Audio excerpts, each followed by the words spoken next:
लोकसभा में इस वक्त संविधान पर चर्चा हो रही है और ओवैसी इस वक्त बोल रहे हैं। Convention made in that behalf as is evident from the repudiation of the obligation to include representation of the minority in the cabinet contained in the instrument of instruction issued to the governors in Government of India Act 1935. Baba Sahab says under these circumstances there is no way left but to have the rights of scheduled castes embodied in the constitution. This is true now also. I will prove it, sir. In what Baba Sahib said 75 years ago was absolutely right. No one wants the minorities to share power. I'll give you an example, sir. In this August House 75 years ago, when Maulana Azad stood up and said that what safeguards the Muslims have before the partition, those safeguards should be given to the Muslims. That was political representation, reservation. You know what Sardar Patel instructed Mr. Abid Hussain and Begum Aizaz Rasool to censure Maulana Azad. And Maulana Azad felt claustrophobic. And Maulana Azad said that this Constituent Assembly has become a new prison for me.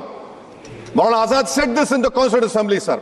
Now what we see is that, sir, आप देख रहे हैं कि उसके बाद जो constituencies को बनाया गया असेंबली और पार्लियामेंट की हदबंदी हुई, वो इस तरीके से उसको तरतीब दी गई कि अक्सरती तबके के लोग जीत जाएं और मुस्लिम अक़लियत के लोग कामयाब होने में बड़ी मुश्किलात पेश आए। इसीलिए 2007 में सच्चर कमेटी ने कहा था, सिफारिशात में कहा कि अब जब हदबंदी होगी तो माकूल तरीके से बनाया जाए ताकि मुसलमान पार्लियामेंट और असेंबली के इलेक्शन जीत सके। मुझे नहीं मालूम कि अब नए सेंसस के बाद जब हदबंदी होगी तो उसकी सिफारिशात को रखा जाएगा या फिर मार्जिनलाइजेशन जो मुसलमानों का हो रहा है 75 साल से वो चलता रहेगा। सर, जब पार्लियामानी जमहूरियत की कामयाबी किस बुनियाद पर होती है? पार्लियामानी जमहूरियत की कामयाबी का पैमाना मैं आपको बताता हूं। Article 25, article 26, article 29, article 30, article 14, article 21, ये 4 बुनियादी राइट्स है आइन में, जिसको हम सामने रखकर मैं आपको बताऊंगा कि क्या वाकई में उन कमजोर तबकात से इंसाफ हुआ। मिसाल के तौर पर आर्टिकल 15 और 16, सर, 1950 का प्रेसिडेंशियल ऑर्डर निकला, तारीखी नाइंसाफी के खात्मे के लिए रिजर्वेशन दिया गया, तारीखी नाइंसाफी के लिए हजारों साल के जुल्म की बिना पर, मगर उनको नहीं मिला जिनका मजहब इस्लाम और मुसलमान था, जो भी उनसे भी नाइंसाफी जुल्म हुआ। दूसरी बात सर, दूसरी बात, दफा 25 में प्रोफेस कहा गया, आर्टिकल 25 टॉक्स प्रोफेस। सर, आज मेरी बेटियों को गवर्नमेंट के एजुकेशन इदारों में हिजाब पहनने से रोका जा रहा है, तो ये आर्टिकल 25 का प्रोफेस कहां तक कामयाब हुआ, ये अक्लमंद लोगों पर छोड़ता हूं। प्रैक्टिस सर, आर्टिकल 25 में अमल करना। कई रियासतों ने ऐसा कानून बना दिया कि आप ये नहीं खा सकते, आप वो नहीं खा सकते, कैटल स्लॉटर एक्ट का एक्ट बना दिया। आप बताइए कि हरियाणा, राजस्थान में पुलिस की अख्तियारात गौरक्षक को दे दिए और उन अख्तियारात का बेजा इस्तेमाल मॉब लिंचिंग में हुआ। किसका हुआ? एक लड़का था साबिर मलिक बंगाल का, मार के पीट कर मार दिया गया। क्यों? क्योंकि उसने बीफ खाया, बाद में मालूम हुआ नहीं खाया। जुनैद और नसीर को गाटमीका के थे, उनको जिंदा जला दिया गया। सर, फिर प्रोपगेट, आप ये आर्टिकल 25 का 3rd सेक्शन प्रोपगेट, आज आप देख रहे हैं कि मुझसे पूछा जा रहा है कि 500 साल पहले तुम्हारी मस्जिद थी, नहीं थी। ख्वाजा अजमेरी की दरगाह कह रहे नहीं है। अरे सर, अगर मैं इस पार्लियामेंट में खोद दूं, इसमें गड़ा कर दूं, तो खाने जहां का हिस्सा मिलेगा तो मेरी हो जाएगी ये। आप बताइए। अब आप देखिए ये प्रोपगेट क्या हो रहा है। अच्छा, जो तब्दीली मजहब का कानून, तब्दीली मजहब, मैं तब्दील मजहब नहीं कर सकता, सरकार से पूछना पड़ेगा मुझे अपना मजहब बदलने के लिए। अगर अंबेडकर आज जिंदा होते तो बाबा साहब को भी कहते कि आप जाकर परमिशन लो, तब मजहब बदलना पड़ेगा आपको। ये हालात आज यहां पर पैदा हो चुकी है। सर, आर्टिकल 26 देखिए, it gives religious denomination the right to establish and maintain institution for religion charitable. वजीर आजम कहते हैं कि वक्फ का ताल्लुक संविधान से नहीं है। अरे कौन पढ़ा रहा है वजीर आजम को? आर्टिकल 26 पढ़ा लीजिए। आर्टिकल 26 की बात कही गई। मकसद क्या है कि वक्फ की जायदादों को अक्सरती तबके के लिए छीन कर दे दिया जाए। आप अपनी ताकत की बुनियाद पर छीनना चाह रहे हैं। सर, दफा 29 पे आ जाइए, आर्टिकल 29। लैंग्वेज का, जबान का तहफ्फुज है। उर्दू को खत्म कर दिया गया, वो उर्दू जिसके हमारे मुजाहिदीन आजादी नारा दिया था, इनकलाब जिंदाबाद का, उस जबान को आप खत्म कर रहे हैं।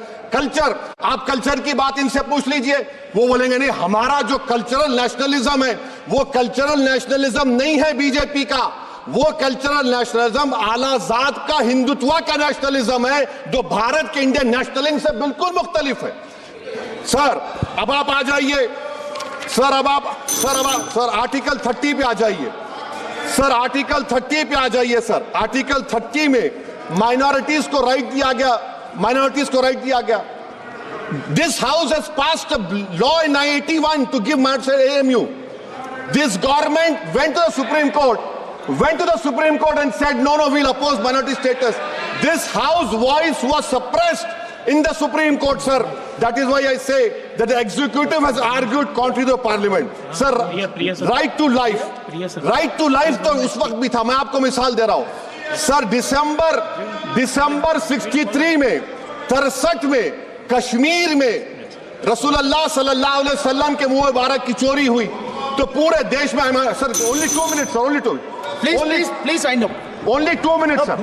Please, sir, only 2. Time is not the Prime Minister has to. Sir, I'm concluding. I'm concluding. Raja Sahab, I'm concluding. Please, he has to reply. Listen to me, sir. Sir, my Shikwa Hind Bayan. One minute. I'll conclude, sir. 2 minutes. Now, in Article 20, after that in 63, 8 lakh Muslims were pushed into East Pakistan. What has changed? Please tell me. 2013 Muzaffarnagar, 50,000 were shifted. Sir, riots happened. Nelli massacre. Hashimpura, Maliana, Mumbai 93, Ahmedabad 69, Gujarat 2002, 22, Delhi 84, Delhi. Nothing has changed, sir. Lastly, sir. Please. Lastly, sir. On judiciary, sir. On judiciary, sir. I'm concluding. On judiciary, sir. CAA is not being heard. 2 sitting chief ministers get bail, but Stan Swamy died in the prison, sir. That is why I say the institution functioning of Obviously, please conclude. And lastly, sir, just now Ravi Shankar Prasad quoted a book. In that book, there's a Tipu Sultan also. Okay. That is, sir, I'm concluding by reciting a sher. On this I conclude, sir. Nisar मैं तेरी गलियों के वतन के जहां चली है रस्म के कोई ना सर उठा के चले, जो कोई चाहने वाला तवाफ को निकले, नजर चुरा के चले, सर हम जिस्म व जान बचा के चले, बहुत है जुल्म दस्ते बहाना के लिए, सर हम जो चंद अहले जुनू तेरे नाम ले वाले इख्तिदार की कुर्सियों पर बैठने वाले जो लोग थे और है वो इंटेलेक्चुअली डिसऑनेस्ट है। संविधान सच्चा है।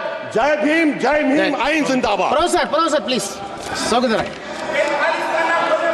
तो यहाँ पर ओवैसी साहब संविधान पर चर्चा में शरीक होते हुए अपने वक्त पर बोल रहे थे। तो डिलिमिटेशन में सच्चर कमेटी की बात मानी जाए, किस तरह से मुसलमान चुनाव नहीं जीत पा रहे हैं, मुस्लिम बेटियों को हिजाब पहनने से रोका जा रहा है, ये तमाम उन्होंने अपने मुद्दे रखे हैं। गौरक्षक मॉब लिंचिंग कर रहे हैं, तो तमाम मुद्दे के करके उन्होंने उठाए हैं।